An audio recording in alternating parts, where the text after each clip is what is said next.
We certainly do welcome this process. Thank you very much, Justice Moseneke. And I think even especially when you consider how much has changed since the written submission and this oral submission, that alone makes it something for which we are very grateful to have this opportunity. So thank you very much. Justice Moseneke, let us start with the very important acknowledgement, which I think must underpin everything we do here. And that is that, you know, the tragedy that has befallen South Africans and their families and their livelihoods is particularly serious, and the suffering has been profound. A lot of people have had to bury loved ones, especially of late in this third wave. And this pandemic has touched people very close to their lives, especially lately. It is important that we make this acknowledgement because the preservation of life is a massively important principle that must remain at the heart of everything that we do in this process. But there's also another very important principle, and I suppose this is the difficult task before you, Justice Moseneke, and that is the deference that must be paid to regular, free and fair elections. I think it would be an understatement to say that South Africa has a profound problem of corruption and failed service delivery, that problem is exacerbated at a local government level, where there has been numerous findings, most recently by the Auditor General, by the State Capture Commission of Inquiry, that have demonstrated local government failure that has impacted the lives of the residents of municipalities across the length and breadth of South Africa. And I think all of this can really be brought to an understanding that South Africa has an accountability problem in its politics, and that for many voters, the only mechanism they have to exercise that accountability that the Chapter 1 of our Constitution guarantees them is their vote. And for many of our South African people, they experience this dynamic where politicians seek their support every 5 years, and then after the elections, they disappear.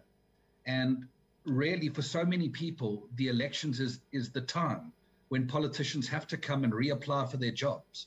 And this is why ActionSA maintains that alongside the recognition of the safety of South Africans being paramount, so too is the need for regular elections so that South Africans can have their say in who leads their municipalities. This is why we advance that delaying these elections can only be an absolute last resort, and that we believe that that is a particularly important constitutional principle that we should carry throughout these proceedings. Justice Moseneke, let us also put it on the table that we regard there to be two distinctions in our submission. There's obviously the things that form outside of the scope of control of the IEC, of political parties, of generally this process, and that is levels of infections that take place in our country. I think we can all recognize that when levels of infections rise beyond a certain point, which is a scientifically defined principle, that is something that the IEC as a Chapter 9 institution cannot control. Having said that, I think it is very important to recognize there is a second category, and that is the matters that fall within the control of the IEC. And this obviously speaks to what actions they take in the period running up to the elections. I think it is also necessary, Justice Moseneke, to draw two further distinctions. The one is in relation to what we mean by fair elections. And by fair elections, what we take it to mean, and obviously defer to your superior knowledge of the Constitution, is that it is about political contestation taking place in such a manner that political parties or independent candidates can contest and have a contestation of ideas and a freedom of speech that can inform voters as to their choices that they make on the election itself. And this is obviously a hugely important point. The second distinction is that of free elections. And here, Justice Moseneke, we take that to mean voters' ability to exercise their democratic right to vote should they wish to do so, which is a very important principle. And if you would entertain, I'd like to unpack these two principles a little bit, because we obviously believe this to be the essence of what we are here to discuss. In terms of fair elections, you know, there's obviously has to be an appreciation that when we sent through our submission, we were on a different lockdown level. At the time, political gatherings were allowed, and now they are not. And obviously, we would advance that, should level 4 and 5 lockdown proceed into the future, the contestation around elections would be very difficult for political parties to engage, because the reality is, and this is a matter of fact as I understand it, many South Africans, even in an urban environment, much more so than much less than a rural environment, depend on direct voter contact for their political information, rather than the media or social media per se. But in other words, were the idea to be that the lockdown levels would be lowered going forward, which I think would be a commonly held view as soon as this wave of infections is over, it is ActionSA's view that the argument made by a number of political parties that this would make campaigning different and we can't hold large rallies, etc. We view that argument with a degree of cynicism, Justice Moseneke. And our cynicism is born of the fact that there is no organization in this world, in my view, private companies, public companies, NGOs, charities, political parties, even family units, who have not had to make major adjustments to the way they go about their business arising from this pandemic. That is a worldwide phenomenon, and it is not unique to South Africa. And there is a pattern of behavior where political parties tend to advance that they deserve special treatment, which we find problematic. If the nature of lockdown is such that large rallies are converted to smaller rallies and gatherings, so be it. And we advance that political parties, like every other organization on the planet, need to make those adjustments. And if instead of doing one large rally in a week, they have to start doing many smaller gatherings that add up to that number, then so be it. Those are the kind of changes that people need to make under these environments. And we don't believe political parties should be held different to everybody else in that particular regard. Well, Mr. Beaumont, this morning somebody made a submission that stayed with me a bit, that whatever political parties do, they in fact are campaigning as they speak, as they criticize their opponents, as they make their views known every single time, every single day. And that should be true from the day after the elections to the day to the next elections. Does that make sense to you at all? I mean, I wonder what comment can I extract from you from that? I had this morning and it got me sit up.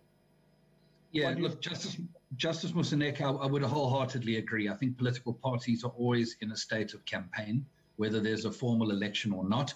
And everything they do, as you say, whether it is engagements like this one or any others, political parties are representing themselves to the public and sharing their views on South Africa, its people, its government, and the challenges and solutions. So I would absolutely agree with that statement.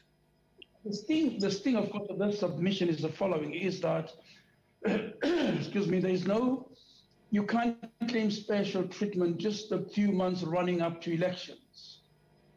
In other words, that you're entitled to do. And we're debating the freeness that submissions that you're making. Of course, you're entitled to have free activity, and it does help, it adds up to it. But it's not only then, the argument says, is that you have it all the time, or should be conscious of the fact that you have that obligation all the time to position yourself, to take views and attitudes that would help future voters to know who you are or who you are likely to be. So the sting is that you can't overly complain that you can't make your name in the last 3 months or last 2 months. You've got to make it over 5 years. Well, absolutely. And I think, Justice Moseneke, one of the other key considerations, which I would always defer to your knowledge on, but whenever electoral matters are discussed from a fairness point of view, the argument is always put across as in what advantage or disadvantage, or prejudice for that matter, has one political party experienced that others have not. And I think the environment is consistent for all political parties. And if the environment necessitates a change that you can't have rallies that fill stadia like you did before, and you need to convert political activity to physical gatherings of 100 people or less at a time, were we to be back down to stage 3, that would be a perfectly acceptable adjustment that political parties would have to make, just like every other organization has. But before you move off that point, what should we make of the digital divide and the fact that middle-class people would be readily resourced to do what you and I are doing now and have a digital conversation, and less so those who actually have access to digital goods, if you like. Does that make it any more unfair for any particular party? Well, no, I think, Justice Moseneke, there has to be an appreciation that in any election campaign, there are a plethora of mechanisms through which you would access voters. And that's not a dynamic in 2021. That's been a dynamic in every general election or by-election around the world. The point is that there is no doubt that in a COVID-19 environment and a post-COVID-19 environment even, there will be dynamics at play in terms of how you access different markets of people. And there's no question that, higher and middle income communities are far more readily able to access digital communication, with the cost of data being prohibitive in South Africa and the like. But at the end of the day, that remains one mechanism through which you can engage with people. And there are many, many more mechanisms through which you can engage with people. Would ActionSA support the proposal just made by some young people who have just come off before you, that there should be a dedicated channel for the run-up to the elections where time will be divvied out to parties and people could go to that dedicated channel, almost like the parliamentary channel, and people would go there and go and hear what parties have to say? Does that make sense? Will that help? It does make sense in principle, Justice Moseneke, but obviously there would be enormous questions one would ask about who would run such a channel, what regulations would bind them. And I would flag one particular matter to you, which I hadn't intended on flagging, Justice Moseneke, but it is a matter that we feel particularly aggrieved by in the subject of free and fair elections. And that is that the method by which such things are allocated in our country, including the public funding that is given to political parties across the board, is divvied up on the basis of what representation political parties have in Parliament, which we found to be profoundly not just unfair, but it's just nonsensical. If you think that we are allocating money today to political parties based on their share of the vote in 2019, and you consider all the things that have changed in the last 2 years, when you consider the manner in which the political landscape has changed, and some parties have gotten weaker and others have gotten stronger, new parties have emerged, the incumbency model of allocating opportunity is highly problematic because it maintains a status quo. And Justice Moseneke, it would be our submission, not purely out of self-interest, I must be frank, but out of just logic, that South Africans are not a fan of the status quo. Status quo is not working for South Africa. And, if you look at electoral patterns changing over time, I think South Africans are speaking more and more about the fact that they are not a fan of the status quo of our political system. Yes, thank you for your responses there. You may want to proceed with the balance of your submissions. Thank you, Justice Moseneke.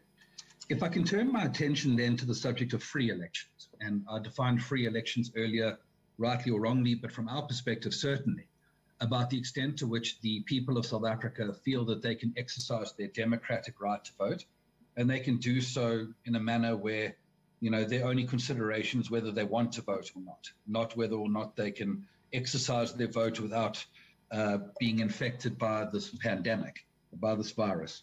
So this obviously speaks to the point of voter confidence. Now, obviously, as I said earlier, there's matters that you cannot regard to be within the ambit of control of the IEC or any individual for that matter, because the nature of levels of infections are not singularly in their control. Having said that, I did say to you earlier there was a point that we needed to circle back to, and that is the matters that fall within the ambit of control of the electoral process that is determined by the IEC. Here, Justice Moseneke, ActionSA is very concerned about what has not happened rather than what has happened, and that we would advance to you that this entire process leading to the 2021 local government elections has seen the IEC not play the leadership role that I believe was envisioned by a Chapter 9 institution in charge of running free and fair elections, but rather being led by both political parties and even this discussion in terms of what it would take to run free and fair elections. Our submission is that the IEC, as the competent body in our constitution, has the role of bringing forward debate as to how they are going to run these elections. But the reality is that information has not been forthcoming. And as long as that information is not forthcoming, the truth is that South Africans cannot feel confident to vote. In other words, voter confidence is directly proportional to the measures taken and communicated by the IEC that would lend confidence to a voter believing that they could vote. Now, were it not that I'm a member of the National Party Liaison Committee of the IEC and that I've had access to the documentation that they propose in respect of how they plan to run these elections, I would not be in a position to know these things. And I am someone who is obviously deeply invested in the political system of our country. How the ordinary person is expected to know these things and therefore be confident to vote is what we believe to be very problematic at this stage. And if you look at this process to date, Justice Moseneke, we had a debate being led by political parties on this subject, which we obviously believe to be deeply concerning because political parties have a vested interest. They speak solely on self-interest. And I wouldn't, necessarily regard myself to be immune to that, but I'm open enough to say it. This is why an electoral commission was envisioned in our constitution, so that when moments like this would come, however unimaginable it was, that the IEC would be the ones leading the discussion, saying, this is what we're going to do, and communicating it with sufficient volume that South Africans would be able to gain a perspective on whether or not they could turn out to vote. Justice Moseneke, sorry. Again, the law allows them to have somebody second guess their assessment whether or not the elections are likely to be free and fair. They resort to that facility. The provision really says you could commission a report to tell you whether the elections coming are likely to be free and fair.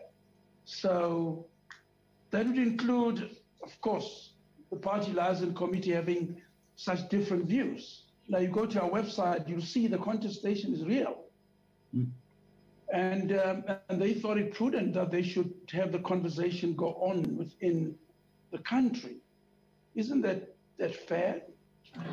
And they lead and say, we are ready, but there's a lot of noise out there. And sure. We want this, and there is the pandemic. And we want some to guess this and start a process that would hear the country and then advise us on the way forward. Isn't that fair?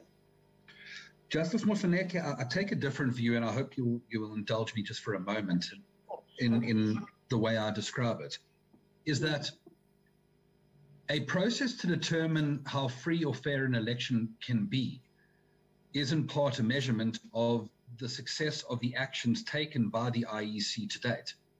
Because were it to be found, for example, that voters in South Africa have a very low confidence that they can go out and vote safely in a pandemic environment, then you would have to say the elections cannot be free. But my submission to you is that that is purely partly at least, and largely a function of the extent to which the IEC is taking measures that will allow South Africans to feel safe and communicating those measures in sufficient volume that they are aware of them. Now, currently, Justice Moseneke, this process is being run to determine how free an election could be.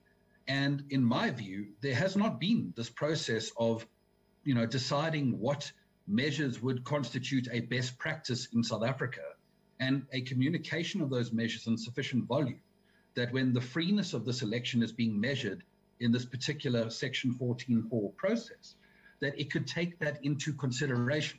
So in my mind, there is an extent to which the inaction by the IEC in this particular role of leadership that was envisioned by them, is generating a result which will, is self-fulfilling, if you can put it this way. And I obviously recognize the importance of debate and this process. And please allow me not to suggest for a moment that my sentiments are to suggest that this process is not critical. It is critical, and I recognize that. But I think the role of the IEC envisioned in our constitution was to play a leading role in the discussion around electoral preparations rather than being led by political parties and this process. And Justice Moseneke, the one point that I feel compelled to continue pointing out is that there were 75 general elections around the world by my calculations last year.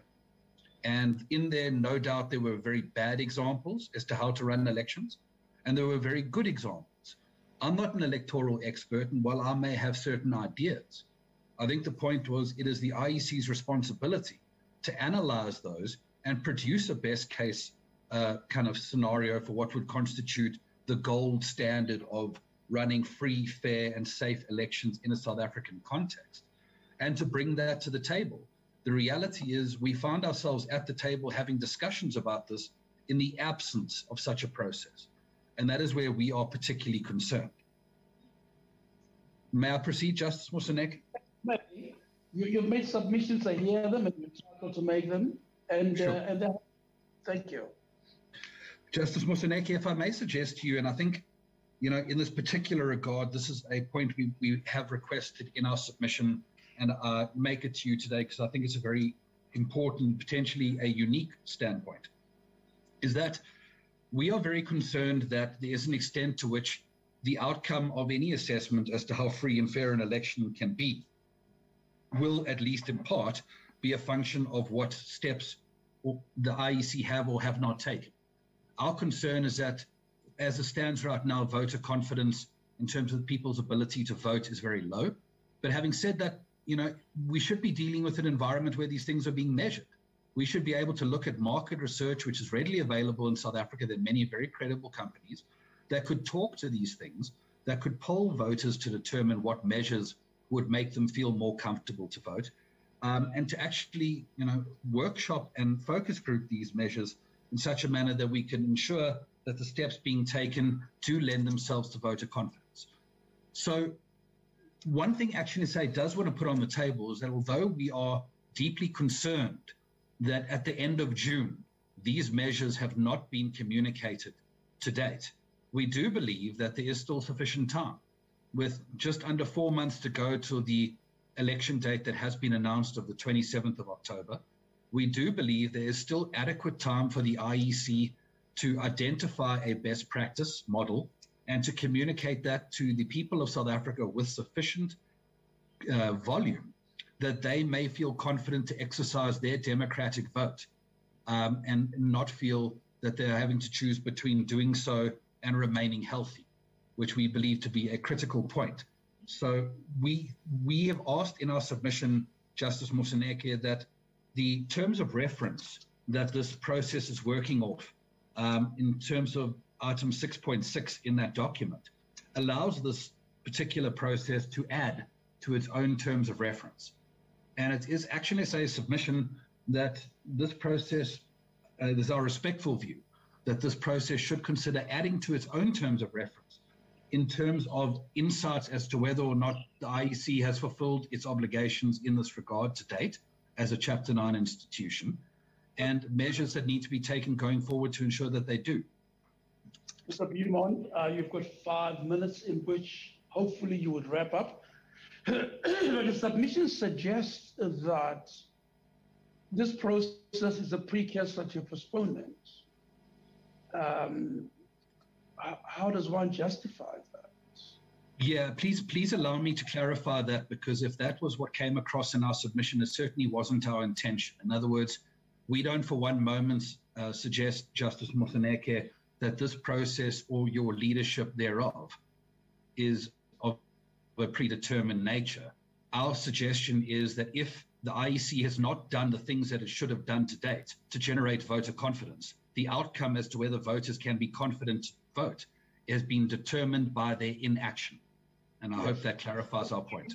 I may have misread that, but it came through to me as if you say that it is predetermined and is a precursor to a specific outcome. Now, of course, that would be difficult to understand if you think that many political parties have made vehement submissions that there should be no deferment of elections. Many others have made submissions that there should be a deferment of elections. So there is a definite contestation within our country around whether we ought to elevate the right to life and bodily integrity against the democratic project, which you plainly favor. But isn't it so that we are really obliged to give a fair evaluation assessment of both? We know of elections that have called people out and people have died. And in fact, most of the elections came nearly a year after the initial inception of this pandemic, when everybody had come to understand better how to prevent. So there's no predetermined outcome, surely. Your submissions are as important as your other colleagues will be here before me. The DA will be here, the ANC will be here, the EFF will be here, they go on. UDM will be here, the Inkatha Freedom Party, etc., etc., etc. And they're going to put up their views. But there's no preset outcome, and it's a very honest and genuine attempt to balance out these competing interests in our country. And with rising mortality rates, with increasing lockdown provisions, there's something to be teased out there and to be resolved. What do you think? Look, without question, and Justice Moseneke, it strikes me very clearly that there are a couple of things that I need to correct, and perhaps it's my fault in the manner in which I've represented those views. I do not see that the protection of human life and the protection of our democratic project is mutually exclusive. I see them as heavily interlinked. In fact, one can make the case very strongly that the management of the COVID-19 pandemic and the consequent loss of life and livelihoods can in part be understood to be how effective government has responded to this environment, which is even more important for why people must have the right to exercise their democratic voice. I don't see these issues as mutually exclusive. And if I have put it across that way, please allow me to correct that now. I think these are two imperatives that we have to balance. And I began, I think, by indicating how difficult that task must be, both for yourself and for the IEC. I think that's hugely important. If I may also just turn my attention to the subject. Yes, we have literally 2 minutes to wrap it up, and there's somebody else who's making submissions immediately after you. I understand, and I'll be very succinct in my final words, Justice Moseneke. And that is to say, when we talk about this outcome being predetermined, please allow me to clarify what I mean by that. It is not that we believe that this process is compromised in any manner. We have absolute confidence in your leadership and this process, for that matter. What we mean is that if this process begins prior to the IEC having conducted a public awareness campaign as to what measures it is taking to ensure people can vote safely, there is an extent to which this process must accept that the level of confidence that can exist among the South African voter to exercise their right will be low. And it has to then become a discussion about what measures must be taken between now and the 27th of October to ensure that South Africans who want to vote have every opportunity to do so without fear for their safety in their lives. I understand the point. It's a vital point, and I happen to agree with it, that if we were to decide to go ahead, the people should be reassured that their lives are not at risk, their limbs are not at risk. And I agree with that point entirely. It's going to be a very important part. You would know that there were elections recently in Algeria, I talked about the other day, which were recalled because, I mean, the winning parties thought that the turnout was so low that they could hardly proudly say that it was a legitimate outcome. Even if it was free and fair, it was not legitimate because the turnout was miserably low as people feared for their lives. But this was very, very helpful. And I want to assure you that we will certainly throw this into the balance as we hear out the rest of your colleagues in the political space and the science. I've been listening a lot to the science yesterday, the day before. All of those who put it together, because as you would have sensed, I do take seriously the prime right to life and harm. And we can see how people are dying, jobs are smashed, and so on the one end, and on the other, we know that we need accountability. We know that we need fresh mandates and we need legitimacy. So all those things are there, we understand, but they're in contention. And we have to try and find a happy medium out of all this. But thanks for coming out and good luck. Not at all. Thank you very much for your time, Justice Moseneke.